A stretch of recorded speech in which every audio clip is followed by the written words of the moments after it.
Today's episode is going to be absolutely amazing, so I request all of you to watch the video till the very end. And for those who haven't subscribed to the channel yet, make sure to subscribe as well. Now let's begin the video. Once again, we are shown a scene inside the cave where the Korean hunters were about to reach the Queen's chamber. But before that, they encountered the gatekeepers, giant ant monsters that served as the Queen's guards. At that moment, Ma Dong stepped forward, raising his shield. However, from their power alone, Ma Dong realized that each ant was at least as strong as an S-rank hunter. Still, he thought to himself that even though they were as powerful as S-ranks, they were just monsters in the end. Using his shield, he started pushing back the ants and signaled Cha to attack. Cha immediately leaped into the air and drove her sword straight into the ant monster's head, slicing it into 2 pieces with the help of her legs. But she didn't stop there. Without hesitation, she picked up her sword and split another ant monster in half, this time using her hands. Cha remarked that she never expected the ants to be this strong. Ma Dong also acknowledged that these weren't just ordinary ants, they were the Queen's guards. He added that they were extremely lucky that there weren't too many of them here. Min then reassured everyone, saying, "You guys don't need to worry too much. I'm right behind you." But Beck, surprised, asked, "Why aren't you scared like you usually are?" "I'm actually shocked." Irritated, Min snapped back, "Who are you calling weak? And don't forget, if you get injured, I'll be the one healing you." He then explained that just attacking the ants wasn't enough to kill them. They had to break their limbs and bodies completely. Min then used his hammer to finish off the injured ants. Meanwhile, Beck moved closer to the Queen's chamber, but upon arrival, he found no one there. That's when he realized that the ants they had just fought were from the old generation, and the newer, evolved ants were likely waiting for them ahead. Min said, "If that's the case, I'll have to show my true power as well." He then used his magic to greatly enhance the strength of all the hunters. With their power boosted, the team continued moving forward. Next, we are shown the Japanese hunters. The remaining members of their team were completely out of contact, which worried the other hunters. They decided to head toward the last known location of Team Charlie, the 3 hunters who had already died. Upon reaching the spot, they found piles of ant corpses. Among the remains, they also spotted the glasses of the bespectacled hunter from their team. Seeing this, Inabe was overcome with fear. His mind raced with the possibility that something terrible might have happened to his comrades, though he didn't want to think about it. The horror of the situation made Kay feel nauseous. As you know, Kay had a highly sensitive sense of smell, similar to Cha, which is why he always wore a mask. However, even with the mask on, the stench was so overwhelming and repulsive that he couldn't help but vomit. The source of the smell was drawing closer to them. Kay suddenly noticed something and, in an instant, covered the entire area in ice using his ability. To protect himself, he encased himself in ice as well. But then, boom! The creature they were up against was so powerful that with just a single attack, it completely wiped out both Inabe and Kay. Once again, we return to the Korean hunters. By now, they had grown significantly stronger, allowing them to advance with ease, defeating any enemy in their path. They had already been inside the dungeon for 15 minutes, and were now very close to the Queen's chamber. Suddenly, Cha picked up on a foul smell, which led her to suspect that the Queen was nearby. Beck then used his eyes to scan ahead, trying to figure out what it was. His suspicion was confirmed. Cha's nose had been spot on. They were indeed very close to the Queen. Beck also informed everyone that 8 guards were stationed there to protect the Queen. This meant that they were about to face 8 S-rank monsters. Ma Dong then laid out his plan to everyone. He explained, "I will try to distract the Queen, and while I do that, Cha, you and the others must take out all the guards." Following the plan, Choi launched a powerful fire attack, burning through all the ants in front of them with ease. However, one ant tried to attack Choi from behind, aiming to end his life. Just then, Lim Taegyu intervened, taking down the ant effortlessly with his arrows. Beck observed how everyone was fighting with full force, giving it their all. Realizing this, he said, "Now I have to go all out as well." At that moment, he transformed into his beast form. And let me tell you, Baek Yunho, in his beast form, looked absolutely badass. Now is the time to show my true strength. Then, in a single second, he wiped out a huge number of ants. After that, he let out a fierce roar. His movements had become completely wild and feral. Seeing Baek Yunho's beast form up close, Cha was left completely stunned. After that, Cha and Ma Dong start executing their plan. Cha releases a massive amount of mana to attract all the queen's guards toward herself, giving Ma Dong an opening to attack the queen. And just as expected, all the guards start moving toward Cha. This gave Ma Dong a perfect opportunity to stop the queen. Meanwhile, the cameraman was doing an excellent job, capturing everything perfectly. He was so focused on getting even better footage that he started moving forward. But just then, Min grabbed him and pulled him back. Min sternly told him, "Do you even realize that this is the boss room of an S-rank dungeon? This place is extremely dangerous, and if something happens to you, no one will take responsibility for you." He continued, "The best thing for you would be to stand a little further back." Despite being a healer, Min wasn't afraid at all, which even shocked the cameraman. He wondered how Min had so much courage in a place like this. Next, we are shown a scene in Korea, where a grandmother was asking her husband to watch the Jeju Island raid live. However, the grandfather refused, saying that they had already failed the raid 3 to 4 times before. He had lost hope, believing that this time too, they wouldn't be able to clear the dungeon. Meanwhile, we see many people across Korea watching the live telecast. It felt as if the entire country was glued to their screens, watching the raid unfold. Back in the dungeon, the Korean hunters were taking down the queen's guards one by one. When the grandfather learned that the hunters were actually doing well this time, he decided to watch the live stream as well. He even started praying, hoping that they would succeed in completing the raid this time. We also get a glimpse of the Korean news channels. They were raking in massive TRP ratings because of this broadcast, making them extremely happy. It was clear that they didn't really care about the people involved. They only cared about their ratings. Once again, we return to the dungeon. By now, only the queen was left standing, and Ma Dong was doing an incredible job holding her back. At the same time, Lim Taegyu joined the fight, launching continuous attacks on the queen using his arrows. And of course, Baek wasn't one to hold back either. He was brutally attacking the queen, his claws having grown even larger. He was relentlessly tearing into the queen monster. But then, the queen monster unleashed a poison attack, targeting both Ma Dong and Baek Yunho. Ma Dong was in serious trouble. But just then, Min quickly saved both of them using his magic. However, the queen noticed this and immediately set her sights on Min, preparing to attack him. But before she could, Ma Dong jumped in once again, blocking her and preventing her from reaching Min. Choi then told everyone to fall back, as he was about to launch a powerful attack. He began gathering an immense amount of energy, and then he unleashed a devastating fire attack. The queen monster was engulfed in flames, screaming in agony. But suddenly, something strange happened. No one could understand what was going on, except for Baek. Since Baek himself had taken on the form of a beast, he instinctively understood what was happening. The queen wasn't just screaming in pain, she was calling for someone. At that moment, Godu realizes that all the ants have started returning inside the dungeon, back into the cave. Additionally, the jamming system has stopped working. Hearing this, Godu is completely shocked. Right after that, Cha delivers her final attack and slices the ant queen into 2 pieces. And with that, this battle finally comes to an end. But Baek feels a little uneasy. He wonders how they were able to clear this raid so easily. That's when Ma Dong speaks up, saying, "All the ant monsters are returning to the cave. We need to get out of here quickly." Just as they are about to escape, they suddenly feel an overwhelming, terrifying aura. So intense that even these S-rank hunters are frozen in place. Their hands and legs start trembling under its sheer presence. Then, they hear the sound of footsteps approaching them, and part of a figure is shown, moving toward the S-rank hunters. Finally, we get a full look at it. It resembles a human, and the moment they see it, all of them are paralyzed with fear. The creature smells so foul that Cha starts vomiting uncontrollably.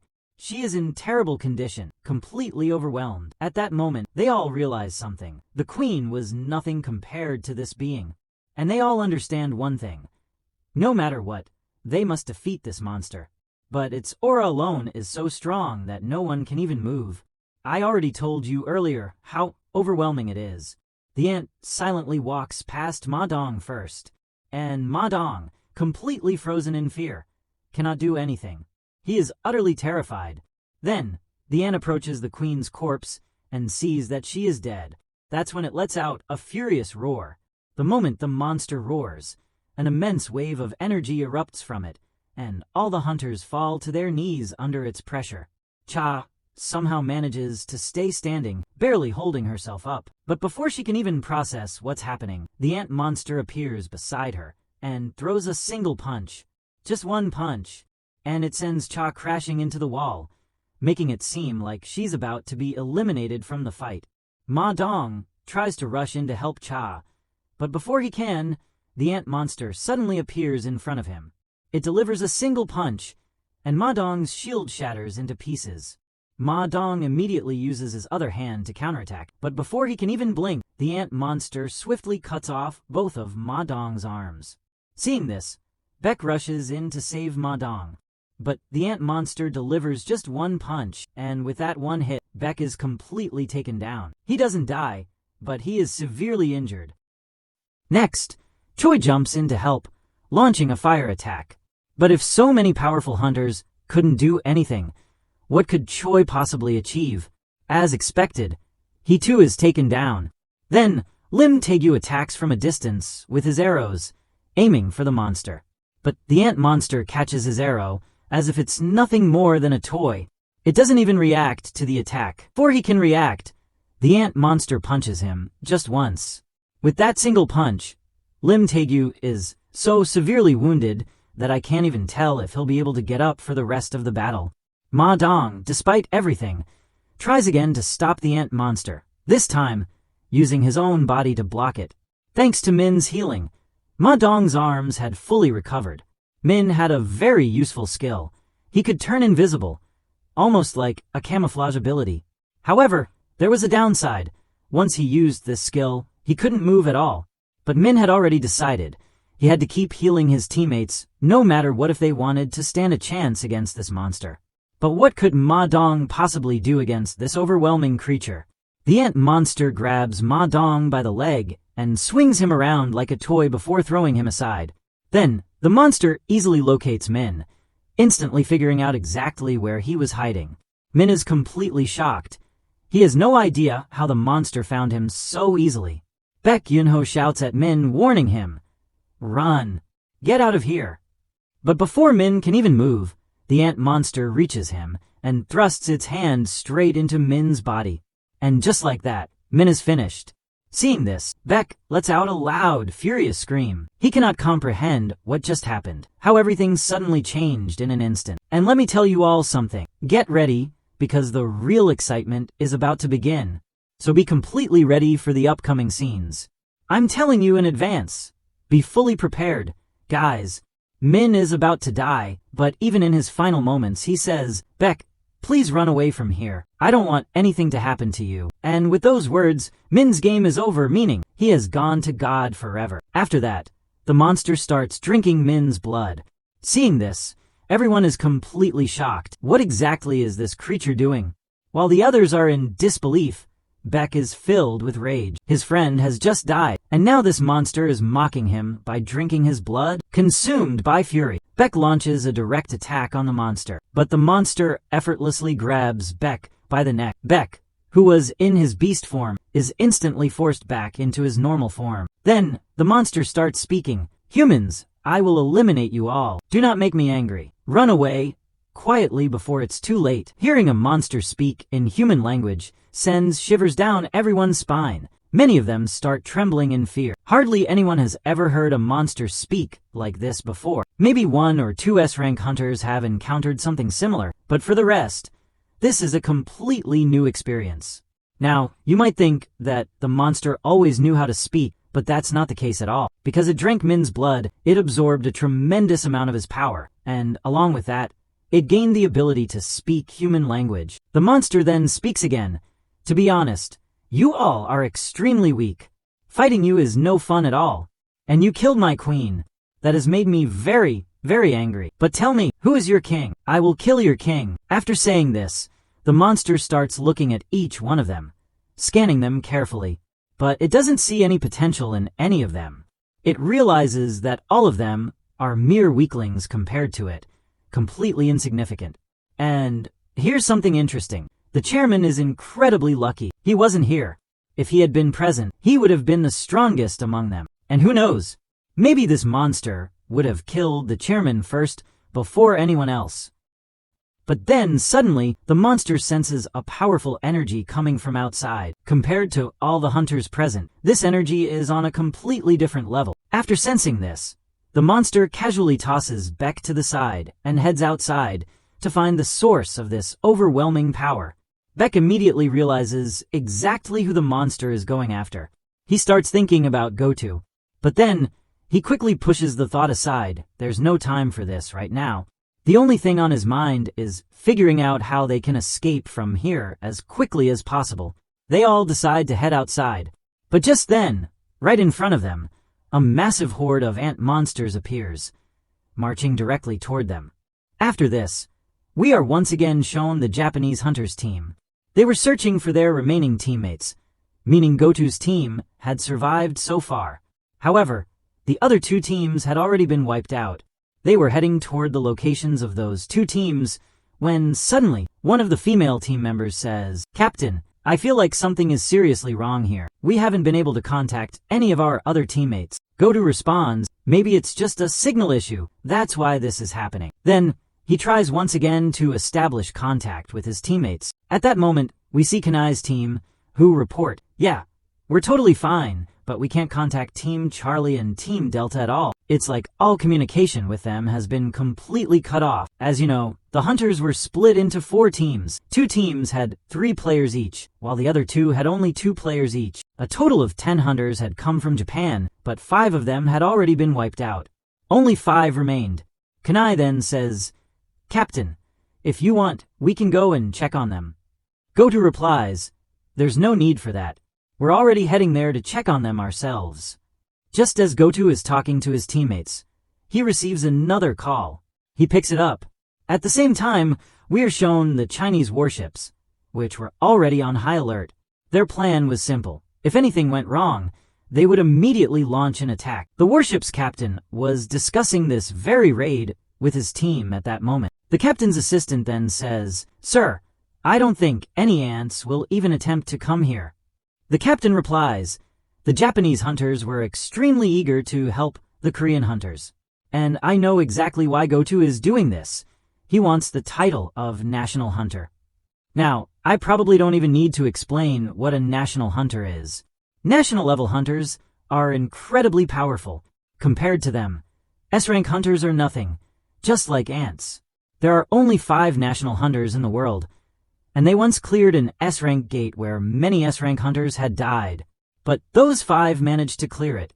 The captain was telling this story.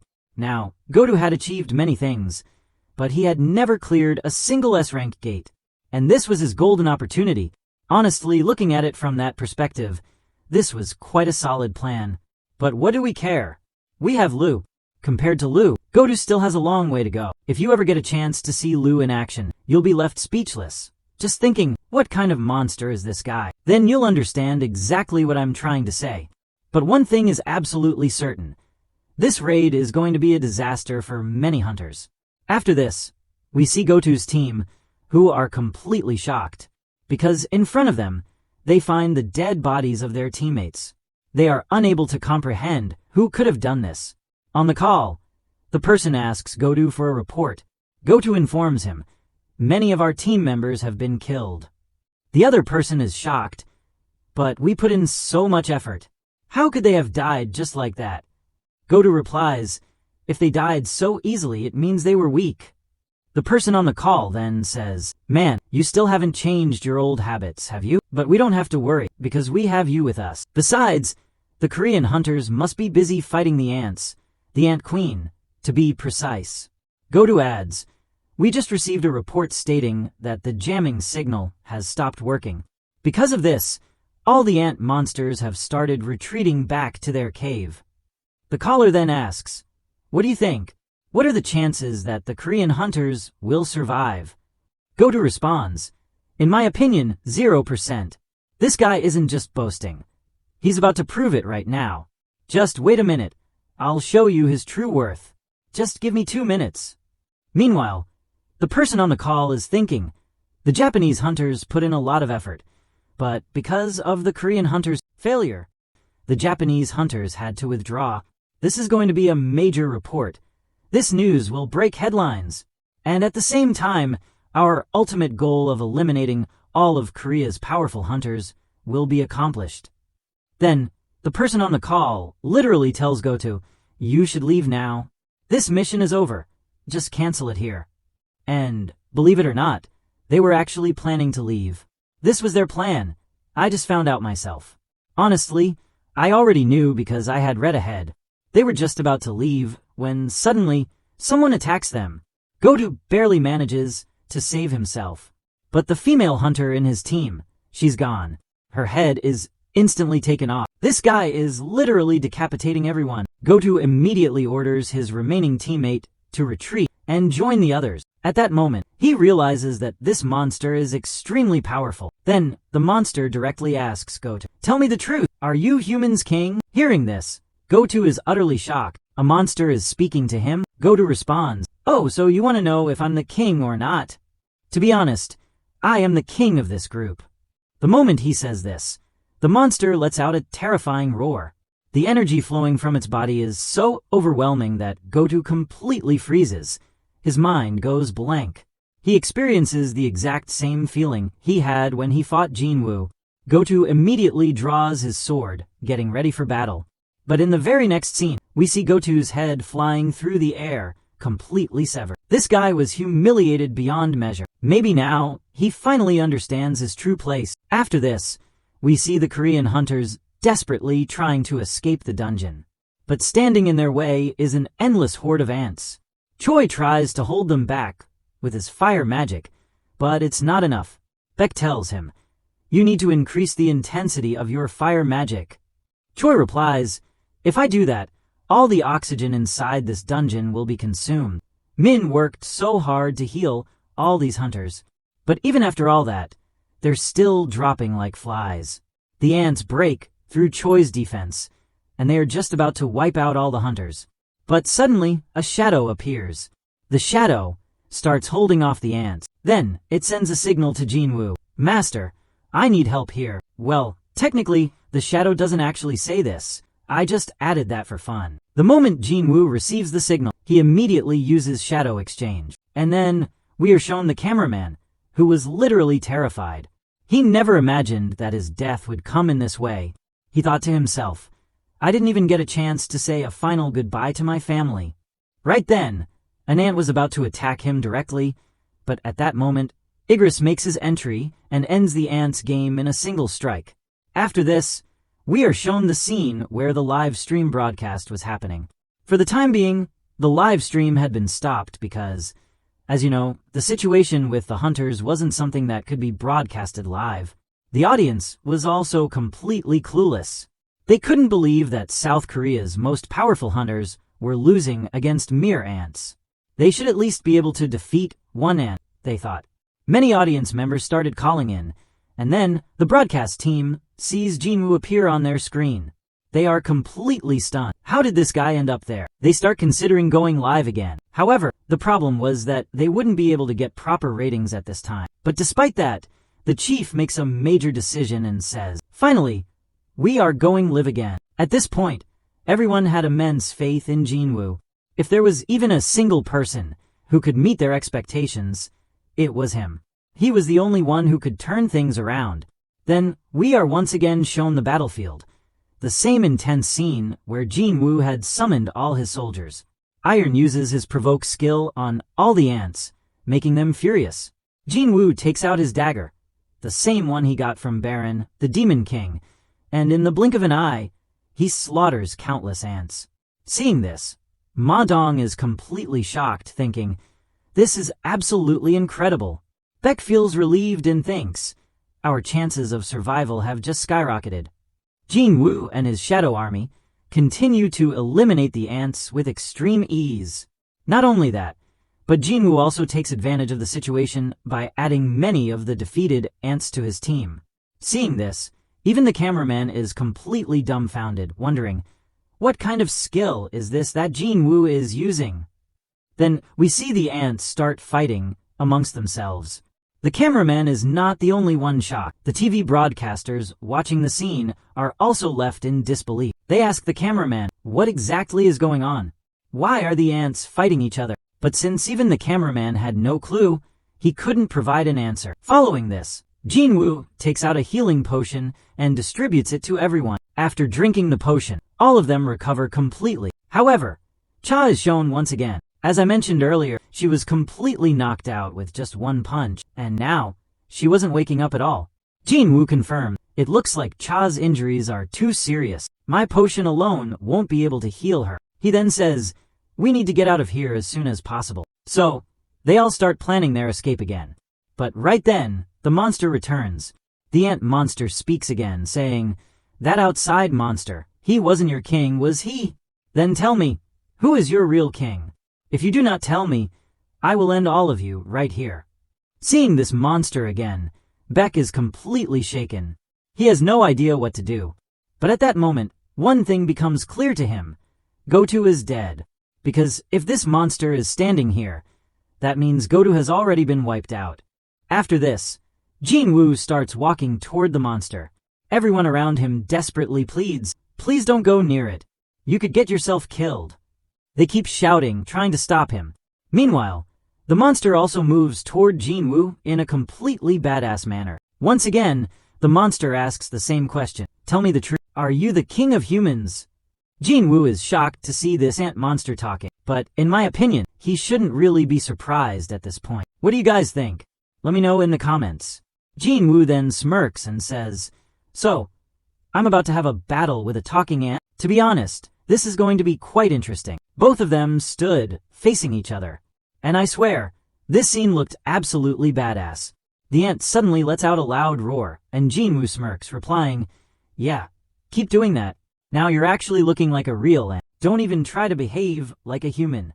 Then, we are shown a scene from 5 minutes earlier. The live stream that was running suddenly got cut off, leaving the entire audience completely shocked. The news reporter announces that Hunter Min Byung is no longer alive. Hearing this, the audience, along with the other hunters, becomes extremely sad. The reporter also informs them that another hunter has suddenly appeared inside the dungeon. Next, we see the Japanese Hunter Association. We find out that the person Goto had been talking to on the phone was actually the chairman of the Japanese Hunter Association. But now, they have completely lost contact with Goto. Because of this, the Japanese Hunter Association and even the Vice Guild Master of the Blade Guild are extremely worried, wondering what exactly happened there. They try to listen to the last call recording, and from it, they learn that Goto had encountered a talking monster, an ant monster. The chairman, now growing impatient, asks, tell me quickly, where is that monster now? The hunter on the call informs him that the monster has gone back inside its cave. Hearing this, the chairman becomes furious. So, you're telling me that the Korean hunters are still alive? How is that even possible? The hunter explains that an enormous amount of mana was being felt inside the queen's cave, and now that mana has increased even further. This enrages the chairman even more. He immediately orders them to turn on the TV. After this, we see Jinwoo's family. Since the TV had turned off, Jinwoo's mother tries to turn it back on by tapping it. Just then, Jaina enters and asks, where is Appa? Their mother replies, he went out for something important. Jaina immediately realizes where her brother has gone. She quickly turns on her phone and starts watching the Jeju Island stream. After seeing what's on the screen, she is left completely stunned. However, we aren't shown what exactly she saw. Then, we see the Korean chairman. After seeing Jinwoo inside the cave, the chairman looks extremely happy. Now, he truly believes that Jinwoo will be able to handle this dangerous situation with ease. The chairman gets so excited that he ends up breaking his chair. He exclaims, "Finally! Finally, Jinwoo has arrived!" Next, the ant monster throws a powerful punch straight at Jinwoo's face. The punch was so strong that it cracked the ground beneath them.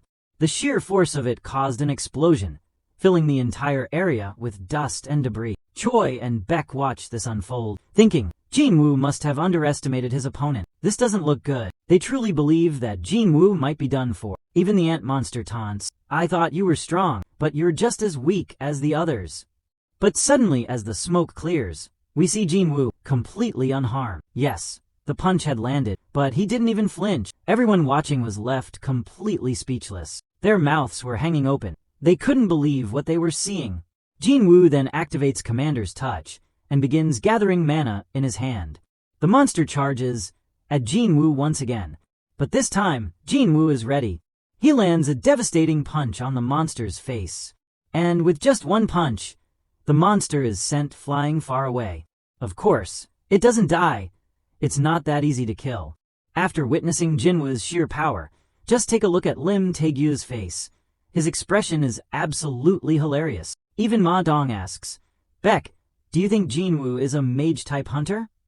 Beck replies, "I always knew Jinwoo was strong, but I had no idea he was this strong." The monster then charges at Jinwoo again, at full speed. Jinwoo immediately realizes something. Just from that one attack, he can tell that this monster's outer skin is extremely tough. Once again, Jinwoo starts gathering mana in his hands. The monster brings both of its fists together and prepares to launch a devastating punch at Jinwoo. But this time, Jinwoo stops the monster's attack with just one hand. And then boom! He lands another powerful punch. The monster tries to attack with its other hand, but Jinwoo dodges it effortlessly. Then Jinwoo grabs the monster's head with one hand, preventing it from moving, while his other hand starts gathering an immense amount of mana. Watching this insane battle, the cameraman is literally shaking with fear, thinking, "Where the hell have I ended up?" Even the ant monster itself is now in shock, unable to comprehend. How can this human be so strong? And with that, Jinwoo readies his next powerful punch to finish the fight. But we'll have to end this episode here. I've shown you a little bit of the fight, but the real battle is yet to come. The fight between Jinwoo and Beru is going to be insanely epic. Beru's monstrous power versus Jinwoo's overwhelming strength. This clash is going to be legendary. And when Jinwoo turns Beru into his shadow, oh man, what a scene that will be. That moment alone will be worth the wait. And if you want a full breakdown of it, then make sure to subscribe right now. Don't miss out on the biggest moments and the most overpowered fights of Solo Leveling Season 2. Don't forget to like the video, and let me know in the comments how hyped you are for this legendary showdown between Jinwoo and Beru.